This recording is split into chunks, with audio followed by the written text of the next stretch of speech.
স্নেহের ছাত্রীবোনেরা, Saint Mary's girls high school and কলেজের অনলাইন ক্লাসের পক্ষ থেকে তোমাদেরকে জানাই শুভেচ্ছা। আজকে তোমাদের সঙ্গে আমি আলোচনা করব অষ্টম শ্রেণী মেয়েদের জন্য ইংলিশ গ্রামার। ইংলিশ গ্রামার থেকে আমি আজকে তোমাদের সঙ্গে আলোচনা করব ভয়েস। বিগত ক্লাসে আমি তোমাদের সঙ্গে আলোচনা করেছিলাম টেন্স নিয়ে।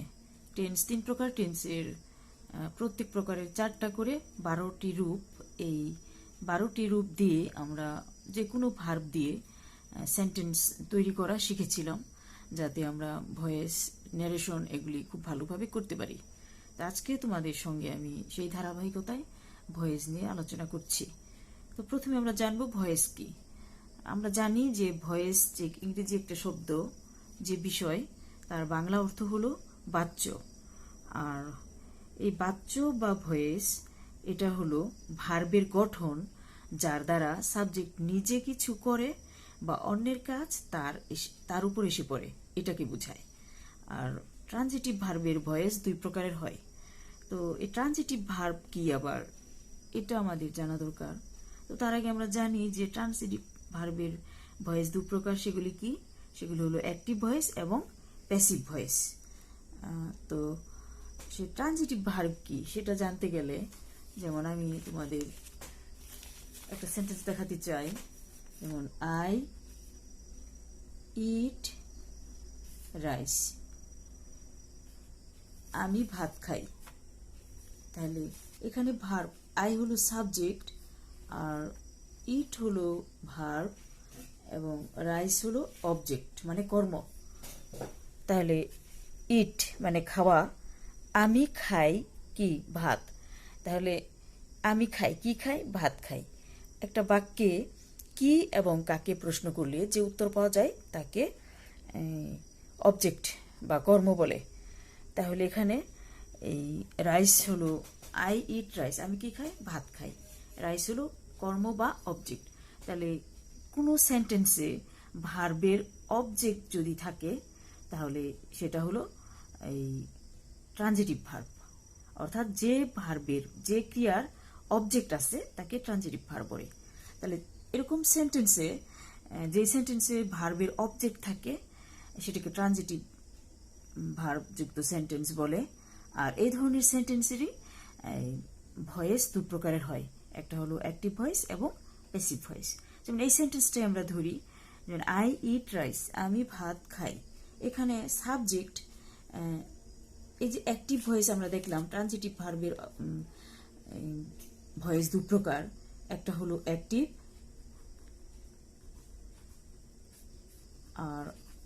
আর একটা হলো প্যাসিভ। এই যে দেখো তোমাদের বই আছে অ্যাক্টিভ এবং passive. Active voice, passive voice. তো অ্যাক্টিভ ভয়েস কোনটা? এই যে আমি লিখলাম I eat rice, I eat rice, অর্থাৎ কোনো সেন্টেন্সে সাবজেক্ট যখন নিজের কাজটা সম্পন্ন করে তখন সেটা হয় অ্যাক্টিভ ভয়েস। যেমন আই ইট রাইস, এখানে আই হলো সাবজেক্ট এবং আই নিজে এই খাওয়ার কাজটা করছে, ভাত খাওয়ার কাজটা আই মানে আমি নিজে করছে, তাহলে এটা হলো অ্যাক্টিভ ভয়েস। আর যখন কোনো সেন্টেন্সে এই সাবজেক্ট নিজে কাজটা সম্পূর্ণ না করে অন্যকে দিয়ে করায় তখন সেটা হলো প্যাসিভ ভয়েস। তো অ্যাক্টিভ থেকে প্যাসিভে কিভাবে যায়? যেমন I eat rice, active voice থেকে প্যাসিভ ভয়েসের নিতে হলে অ্যাক্টিভ ভয়েসের সাবজেক্ট হবে প্যাসিভ ভয়েসের অবজেক্ট, অ্যাক্টিভ ভয়েসের অবজেক্ট হবে প্যাসিভ ভয়েসের সাবজেক্ট। আর সাবজেক্টের পর প্যাসিভ ভয়েসে এসে সাবজেক্টের পর বসবে মূল ভার্বের অক্সিলারি ভার্ব, আর তারপরে মূল ভার্বের পাস্ট পার্টিসিপল টেন্স, তারপরে বাই, তারপরে এখানকার সাবজেক্টটা অবজেক্ট হয়ে বসবে। যেমন আই ইট রাইস, এটা কিভাবে প্যাসিভ হবে আমরা দেখি। যেমন এখানে অবজেক্ট হবে, এখানে সাবজেক্ট রাইস, তারপরে বসবে auxiliary verb is, rice is, তারপরে মূল ভার্বের past participle tense, rice is, ইটের পাস্ট পার্টিসিপল টেন্স হলো ইটেন, ইএটিইএন, রাইস ইজ ইটেন, তারপরে বসবে বাই, তারপরে এই যে এখানে সাবজেক্ট আছে আই, এটার অবজেক্ট রূপ বসবে মি। এই অ্যাক্টিভ ভয়েসটার প্যাসিভ ভয়েস হয়ে গেল। অবজেক্ট সাবজেক্ট হলো রাইস, তারপরে অক্সিলারি ভার্ব ইজ, তারপর মূল ভার্বের পাস্ট পার্টিসিপল টেন্স, তারপর বাই, তারপরে সাবজেক্ট অবজেক্ট রূপে বসলো মি। আই ইট রাইস, আমি ভাত খাই, এখানে সাবজেক্ট নিজে কাজটি সম্পন্ন করছে, সেজন্য এটা হলো অ্যাক্টিভ ভয়েস। আর এখানে রাইস অবজেক্ট সাবজেক্ট হলো, তারপরে অক্সিলারি ভার্ব বসলো, মূল ভার্বের পাস্ট পার্টিসিপল বাই, তারপরে সাবজেক্ট অবজেক্ট হলো। তাহলে rice is eaten by me, ভাত আমার দ্বারা খাওয়ায়। এই বাক্যে, এই সেন্টেন্সে এই রাইস যে সাবজেক্ট বসলো, সাবজেক্ট হয়ে বসলো, এই সাবজেক্টটা কিন্তু নিজে কাজটা করছে না। এই সাবজেক্ট অবজেক্টকে দিয়ে কাজটা করিয়ে নিচ্ছে। Rice is eaten by me, ভাত আমার দ্বারা খাওয়া হয়, মির দ্বারা খাওয়া হয়। তাহলে আমরা আশা করি মেয়েরা সবাই বুঝতে পেরেছি যে ভয়েস হলো বাচ্য বাংলা অর্থ। আর আমরা দেখলাম যে ট্রানজিটিভ ভার্বের ভয়েস দু প্রকার, একটা হলো অ্যাক্টিভ ভয়েস এবং আরেকটা হলো প্যাসিভ ভয়েস। আর কিভাবে অ্যাক্টিভ ভয়েস হয় আমরা দেখলাম যে কোনো সেন্টেন্সে যদি কর্তা নিজে কাজটি সম্পন্ন করে তাহলে সেটা হলো অ্যাক্টিভ ভয়েস। আর যে বাক্যে কর্তা নিজে কাজটা সম্পন্ন না করে অন্যকে দিয়ে কাজ সম্পন্ন করে সেটা হলো প্যাসিভ ভয়েস। আর কিভাবে অ্যাক্টিভ থেকে প্যাসিভ হয় সেটা আমরা দেখলাম। প্রথম নিয়ম ভয়েস চেঞ্জের, অ্যাক্টিভ ভয়েসের অবজেক্ট হবে প্যাসিভ ভয়েসের সাবজেক্ট, অ্যাক্টিভ ভয়েসের সাবজেক্ট হবে প্যাসিভ ভয়েসের অবজেক্ট। আর প্যাসিভ ভয়েসের সাবজেক্টের পর অক্সিলারি ভার্ব এম ইজ আর বসবে, আর পাস্ট টেন্স থাকলে ওয়াজ ওয়ের বসবে, তারপরে মূল ভার্বের পাস্ট পার্টিসিপল টেন্স, তারপর বাই, তারপরে এই সাবজেক্টের মানে অ্যাক্টিভ ভয়েসের সাবজেক্ট এখানে এসে বসবে অবজেক্ট হিসেবে। এই হলো আমাদের ভয়েসের মূল নিয়মটা। তারপর আমরা দেখি কোনো কোনো সেন্টেন্সে কিছু, কিন্তু এই সেন্টেন্সে আমরা দেখলাম যে অবজেক্ট একটা আছে, কি এবং কাকে প্রশ্ন করলে যে উত্তর পাওয়া যায় তাকে অবজেক্ট বলা হয়। কিন্তু এরকম সেন্টেন্স আছে যে সেন্টেন্সে অবজেক্ট দুইটা থাকে, যেমন তোমাদের এই বইতে আমরা দেখতে পাচ্ছি দুইটা অবজেক্ট যুক্ত সেন্টেন্স, যেমন the teacher teaches us English. The teacher teaches us English, এখানে the teacher teaches us, teacher শিক্ষা দেন কাদের, আমাদের। কি শিক্ষা দেন? ইংলিশ। তাহলে আমরা এই সেন্টেন্সে দেখতে পাচ্ছি দুইটা অবজেক্ট আছে, একটা হলো আস আর একটা হলো ইংলিশ।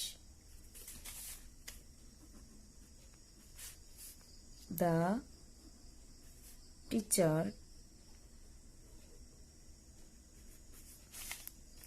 Teaches us English.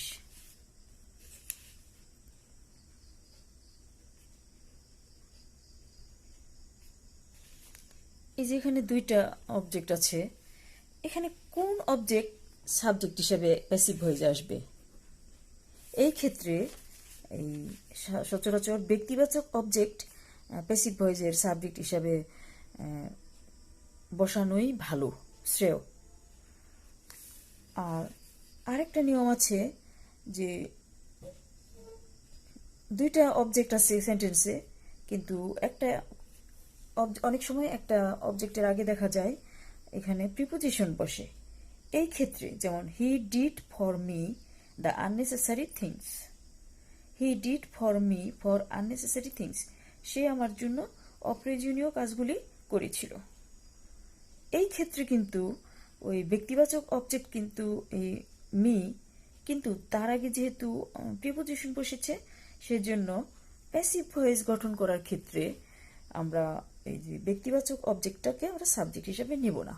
এই ক্ষেত্রে কিন্তু যেটা পরের যে অবজেক্ট আছে সেটাই প্যাসিভ ভয়েসের সাবজেক্ট হিসেবে নেওয়া ভালো।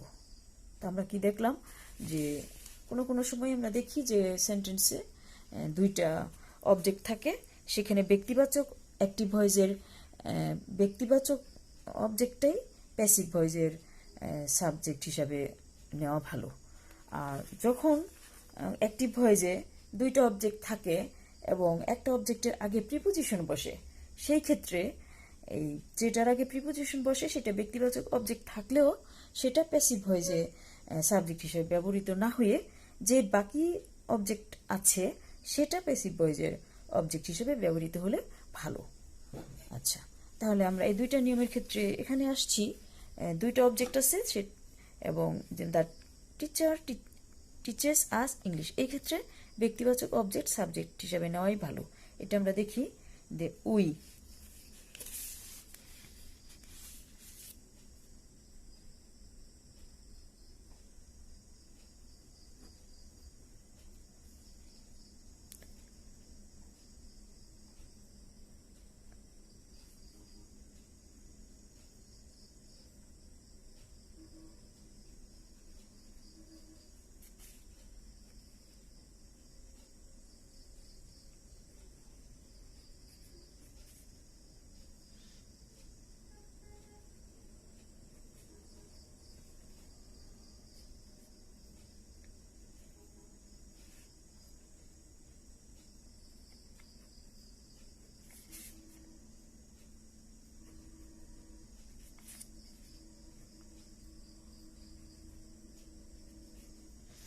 আচ্ছা তাহলে আমরা নিলাম আজকে আমরা সাবজেক্ট বানিয়ে আস এটার অবজেক্ট গ্রুপ এবং এটার সাবজেক্ট গ্রুপ হলো উই।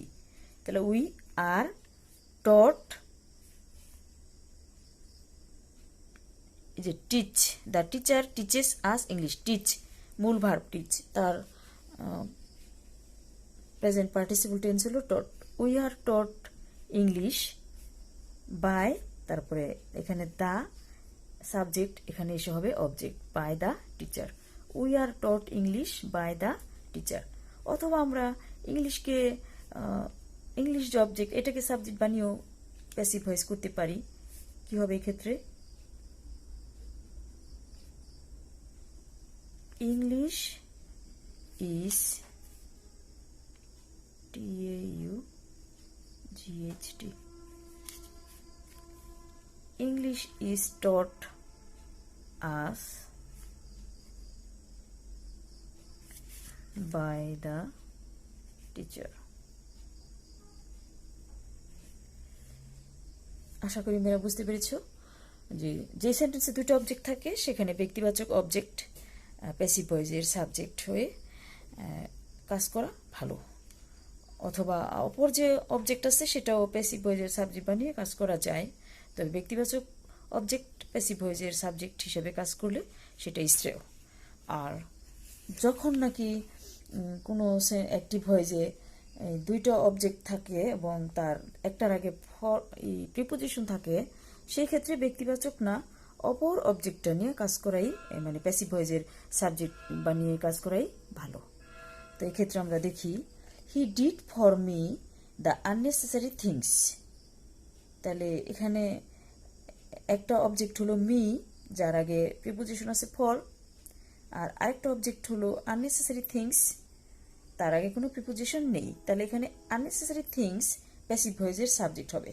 তাহলে দ্য আননেসেসারি থিংস ওয়ার, এখানে মূল ভাবটা ছিল ডিড, পাস্ট টেন্সে ছিল, সেজন্য এটা এখানে ওয়ার হলো অক্সিলারি ভার্ব।